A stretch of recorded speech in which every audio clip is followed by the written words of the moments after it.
बर्फ से ढका हुआ एक विशाल पर्वत, जहां एक आदमी भयानक तूफान में फंस जाता है और एक लड़की उसे बचाने पहुंचती है। हाँ, यह कोई काल्पनिक कहानी नहीं है, जो 2010 में घटी सच्ची घटना पर आधारित है।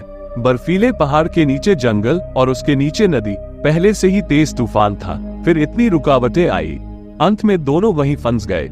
और फिर कदम कदम पर उनके साथ आने वाली बाधाओं को देखकर आप और भी ज्यादा चौंक जाएंगे। जी हाँ, हम बात कर रहे थे 2022 में रिलीज होने वाली इन्फिनिट स्टॉर्म की। फिल्म की शुरुआत में इस लड़की को दिखाया गया है जिसका नाम क्लारा है। क्लारा रेडियो पर समाचार सुन रही थी। बताया जा रहा था कि आज मौसम अच्छा नहीं है। फिर क्लारा एक दोस्त के रेस्टोरेंट में गई। दरअसल क्लारा पेशा एक नर्स और माउंटेन गाइड है, यानी क्लारा पहाड़ पर जाने वालों का गाइड करती है।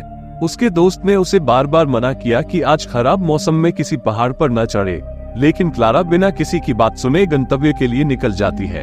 एक लंबा रास्ता पार करने के बाद सुबह 6:30 बजे क्लारा एक बर्फीले पहाड़ी इलाके में पहुंची, माउंट वॉशिंगटन में। ये स्थान पहाड़ी नदियों और बर्फ से ढकी पर्वत चोटियों से घिरा हुआ है। एक शब्द में कहें तो मनमोहक दृश्य। क्लारा एक कार के ऊपर एक लिफाफा रखती है और उससे ऊपर चढ़ना शुरू कर देती है। फिर क्लारा ने पहले पहाड़ी जंगलों को पार किया और ऊपर चढ़ने के लिए नदियों की यात्रा शुरू की, लेकिन किसी वजह से उसका मन अलग हो गया और वो पत्थरों से भरी सड़क पर फिसल गया।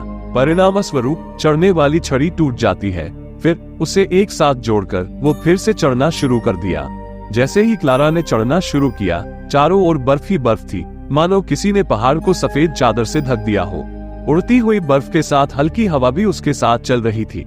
लेकिन जैसे जैसे ऊंचाई बढ़ती है, मौसम खराब होने लगता है। कुछ देर ऊपर चढ़ने के बाद आसपास कोहरा छा जाता है और लगभग कुछ भी दिखाई नहीं देता। अचानक तेज हवा आती है और सामने खतरा साफ दिखता है, लेकिन क्लारा इन बातों को नजरअंदाज कर देती है और आगे बढ़ती रहती है। एक वक्त क्लारा ने देखा कि जिस पहाड़ पर वह है, वहाँ काफी ऊंचाई पर पैरों के निशान है, और यह पैरों के निशान स्पष्ट रूप से बर्फ से ढका नहीं था। कुछ समय पहले कोई यहाँ से गुजरा था। क्लारा उस आदमी की तलाश शुरू कर देती है, लेकिन दुर्भाग्य से क्लारा खुद उस आदमी को ढूंढते हुए बर्फ से ढके एक छेद में गिर जाती है। क्लारा उस छेद से बाहर निकलने की बहुत कोशिश करती है, लेकिन कितनी भी कोशिश करने के बाद भी वो उससे बाहर नहीं निकल पाती है। बर्फबारी के कारण गड्ढा धीरे धीरे धकने लगा। क्लारा को अपने ऊपर से बर्फ हटाने के लिए संघर्ष करना पड़ा। क्लारा पहले से ही गड्ढे में गिरने से थोड़ी घायल हो गई है और बर्फ लगातार उसके ऊपर गिर रहा है। ऐसे में उनके लिए सांस लेना बहुत मुश्किल हो रहा है। इसलिए सबसे पहले क्लारा मदद के लिए सीटी बजाने की कोशिश करती है, लेकिन इस मौसम में आसपास किसी भी जानवर को ढूंढना बहुत मुश्किल है। इंसानों की तो बात ही छोड़िए। एक समय पर क्लारा ऊपर चढ़ने की कोशिश करते करते थक गई। उसकी आंखें लगभग बंद हो गईं। देखा जा सकता है कि क्लारा बेहोशी की हालत में वह अपने अतीत के बारे में सोचने लगा और उसके विचारों में दो छोटी लड़कियां दिखाई दी। मूल रूप से इन लड़कियों की तस्वीरें पहले दृश्य घर पर दिखाई गई थी। कुछ खुशी के क्षणों का अनुभव करने के बाद वो अपनी मानसिक शक्ति पुनः प्राप्त कर लेता है और अंततः छेद से बाहर निकलने में सफल हो जाता है। प्यास के मारे पानी पीते समय उसने देखा कि उसकी बोतल का पानी भी गिर गया है, लेकिन क्लारा ने अपने मन की ताकत नहीं खोई। वो इस स्थिति में भी खुद को संभालती है और इधर उधर से पेड़ की टहनियां इकट्ठा करके छेद को ढक देता है, ताकि बाद में कोई दूसरा व्यक्ति इस ओर आए तो उसे खतरा न हो। वो फिर पैरों के निशान का पीछा करते हुए उस आदमी की तलाश करने लगा, और वहां से कुछ कदम चलने के बाद क्लारा को कुछ दूरी पर कुछ दिखाई दिया जो इस बर्फ से ढका हुआ था। हालांकि दूर से कुछ भी साफ तौर पर समझ नहीं आता, लेकिन पास आते ही एक शख्स वहां बैठा नजर आ रहा है। क्लारा उस आदमी के पास जाती है और उसे जीवित लाश की तरह बैठा हुआ पाती है। काफी देर तक यहाँ अकेले रहने के बाद वो अपनी सुध बुध खो बैठा और अत्यधिक ठंडी बर्फ के कारण वापस मुड़ने में असमर्थ हो गया है। हालांकि वो आदमी जीवित है, लेकिन उसके पास बोलने या समझने की कोई क्षमता नहीं है। तो क्लारा पहले लड़के का मजाक खोलकर उसके पैरों को गर्म करने की कोशिश करती है। इसके बाद क्लारा ने उस आदमी के कपड़े उतार दिए और उसके शरीर को गर्म करने की कोशिश की। हाँ, आपने सही सुना, क्लारा उस आदमी के कपड़े उतारती है और उसके शरीर को गर्म करती है। खैर, उसके बाद क्लारा उस आदमी को एक बड़े प्लास्टिक बैग में डाल दिया ताकि ठंडी हवा अंदर न जा सके। हालांकि बोरी में एक छेद था जिससे वो सांस ले सकता था। क्लारा ने अपनी पूरी कोशिश करके उस आदमी को किसी तरह खड़ा किया और उसे अपने साथ लेकर उसकी ओर उतरने लगी, लेकिन वह आदमी इतना कमजोर और थका हुआ था कि वह बार बार बिना पैर गवाए गिर रहा था। क्लारा उस आदमी को समझाने की कोशिश करती है, लेकिन आदमी कहता है कि वह यहाँ से नहीं जाएगा। हालांकि क्लारा उस आदमी को किसी तरह खींचना शुरू कर देती है, क्योंकि क्लारा को एहसास होता है कि आदमी की मानसिक स्थिति नॉर्मल नहीं है और वो पागलों की तरह व्यवहार कर रहा है। उस आदमी का नाम न जानते हुए क्लारा ने उस आदमी का नाम जॉन रखा। जॉन पहाड़ पर वापस चढ़ने की कोशिश करता रहा और कुछ दूर जाने के बाद क्लारा ने देखा कि जॉन उसके पीछे नहीं है। जॉन पहाड़ की एक खड्ड के सामने गया और उसने चिल्लाकर कहा कि मैं यहाँ से जाना नहीं चाहता। इतना कहते ही जॉन अचानक पहाड़ से कूद गया। क्लारा खाई की ओर भागती है और देखती है कि जॉन घायल अवस्था में पड़ा हुआ है और उसका एक पैर एक बड़ी चट्टान पर है। क्लारा ने चट्टान से उसकी पैर हटाकर उस व्यक्ति की जान बचाई।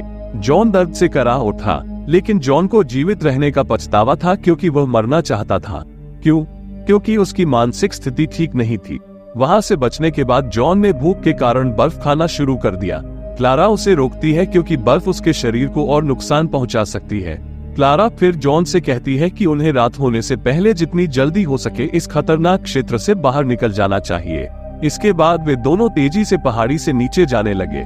लगातार तेजी से पार करने के बाद जब वे दोनों पहाड़ी जंगल के करीब पहुंचे तो थक गए, और इतने थक गए कि दोनों फिसलकर गिर पड़े। लेकिन इससे उन्हें ज्यादा नुकसान नहीं होता है। लेकिन जॉन फिर से क्लारा को यहाँ से चले जाने के लिए कहता है।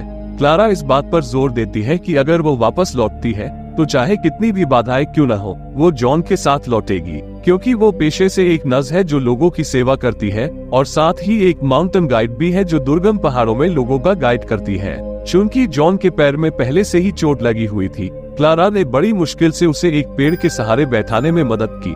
फिर उसने देखा कि जॉन के पैर लाल हुए थे और बुरी तरह कटे हुए थे, इसलिए क्लारा पहले उसे कुछ दर्द निवारक दवा देती है ताकि उसका दर्द कुछ कम हो सके। इसके बाद जॉन के पैर को खोलकर पट्टी बांध दी गई। वे फिर से पहाड़ से नीचे आने लगे। इस बीच पहाड़ पर बर्फ सफेद हो गई। बर्फ के कारण पहाड़ी जंगल के पेड़ों की जड़ें अब दिखाई नहीं दे रही हैं। दुर्गम पहाड़ी रास्ते पर लंबा रास्ता पार करने के बाद पानी की आवाज क्लारा के कानों में पड़ी। क्लारा को एहसास होता है कि वे अपने लक्ष्य के बहुत करीब है। जैसे नदी की ध्वनि आती है तो सामने समुद्री भूमि है और वहां से वे गाड़ी लेकर अपने लोकलोय के लिए निकल सकते हैं।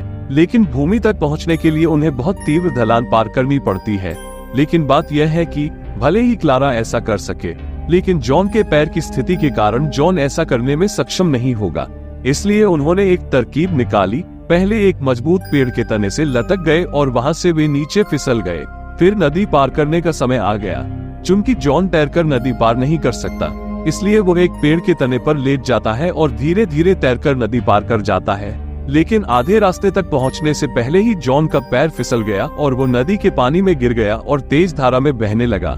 ये देखकर नदी के दूसरी ओर खड़ी क्लारा बहुत डर गई।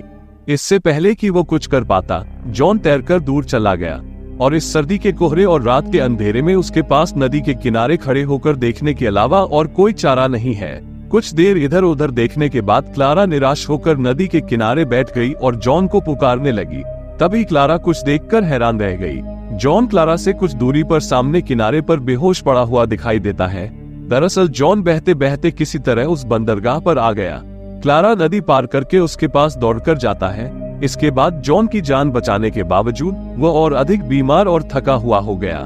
एक तरफ इतना दर्द और दूसरी तरफ पैर की चोट सहने के बाद जॉन को हर पल मौत के दर्द जैसा लग रहा था। क्लारा ने जोर जोर से भगवान का नाम बोलना जारी रखा और अपने साथी यात्री के साथ चलती रही। ऐसा लग रहा था मानो कोई भी रुकावट क्लारा के दिमाग की ताकत से अधिक मजबूत नहीं हो सकता। कुछ देर बाद वे मैदान के काफी करीब पहुंच गए, जहां पहाड़ी जंगल से उन्हें कुछ दूरी पर सड़क पर कुछ कारें चलती हुई दिखाई देती हैं। हालांकि जब उन्होंने कार देखी और मदद मांगी तो उनसे काफी दूर मौजूद ड्राइवर उनकी बात नहीं सुन सका और चला गया। जॉन को रोना शुरू करते हुए देखा जाता है क्योंकि वह अपना सारा आत्मविश्वास खो चुका है। लेकिन क्लारा अंततः जॉन के साथ अपनी पूरी ताकत से अपने लक्ष्य तक पहुंचती है, जहां से क्लारा ने अपना सफर शुरू किया था। क्लारा ने तुरंत कार का दरवाजा खोला और जॉन को कार में बैठने के लिए कहा, लेकिन अचानक जॉन बिना एक शब्द कहे उस इलाके से काफी दूर कार लेकर निकल जाता है। अब यहाँ सवाल आता है कि जॉन किसकी कार से निकले थे। वास्तव में क्लारा ने जब पहली बार यात्रा शुरू की थी तो उस कार को यही देखा था। दरअसल ये कार जॉन की थी। दरअसल जॉन कार लेकर यहाँ आए और फिर वो पहाड़ पर चढ़ गए, लेकिन वो वहाँ बुरी तरह फंस गया और उसे बचाना क्लारा का मिशन था। इस घटना से क्लारा बहुत हैरान है, क्योंकि जो आदमी इतनी मेहनत से उसे यहाँ तक लाया था उस आदमी ने उसे धन्यवाद देना तो दूर, एक शब्द भी नहीं कहा। वैसे भी इस घटना के बाद क्लारा थकी हुई घर लौट आती है और वह घर वापस आकर कभी हंसते हुए कभी रोते हुए पागलों की तरह खाना खाते हुए नजर आ रहे हैं, मानो वो कोई निर्जीव व्यक्ति हो। अचानक एक अज्ञात उदासी धीरे धीरे क्लारा को मानसिक रूप से मार रही है। लेकिन क्यों? क्लारा के अतीत का एक दृश्य दिखाया गया है जहां देखा जा सकता है कि उसके साथ 2 छोटी लड़कियों की किसी घटना के कारण मृत्यु हो गई और उनके शव को अपनी सीने से लगकर खूब रो रहे हैं और उनसे माफी मांग रहे हैं। कहानी वर्तमान में लौट आती है। इसमें देखा जा सकता है कि क्लारा 5 आम दिनों की तरह सुबह जल्दी उठती है और चाय बनाकर खबर सुन रही है और उस खबर पर क्लारा को पता चलता है एक अज्ञात व्यक्ति ने समाचार मीडिया को बताया है कि कैसे क्लारा ने अपने जीवन के बारे में सोचे बिना जॉन को बचाया था और यह समाचार सारे नगर में फैल गया। क्लारा फिर अज्ञात व्यक्ति की तलाश शुरू कर देती है क्योंकि वह आश्चर्यचकित था कि किसी ने उसे जॉन को बचाते हुए देखा था, लेकिन वो कहीं नहीं मिला। फिर एक दिन एक पत्रकार आया और उसने क्लारा का इंटरव्यू लिया। पत्रकार से किसी तरह पता चलने के बाद क्लारा अपने दोस्त के रेस्टोरेंट में गई जहां से उन्होंने वॉशिंगटन के लिए अपनी यात्रा शुरू की थी। वहां अचानक जॉन उससे मिल गया। मिलने के बाद जॉन सबसे पहले क्लारा को उसकी जैकेट और अन्य चीजें वापस देता है जो उसने जॉन को पढ़ने के लिए दी थी। फिर जॉन क्लारा को अपने जीवन के दुख के बारे में बताना शुरू करता है। जिस दिन जॉन की मुलाकात क्लारा से पहाड़ पर हुई थी, उस दिन दुखी होकर जॉन वहां गया था क्योंकि उनके प्रियजन की एक दुर्घटना में मृत्यु हो गई। इस बात से जॉन को मन ही मन बहुत कष्ट हो रहा था। वो उस आदमी से इतना प्यार करती थी कि वो कभी उसे वापस पाने की कल्पना भी नहीं कर सकती थी। और रोते हुए ये शब्द जॉन ने क्लारा से कहता है और इसीलिए वो उस दिन क्लारा से कह रही थी, मैं वापस नहीं जाना चाहता।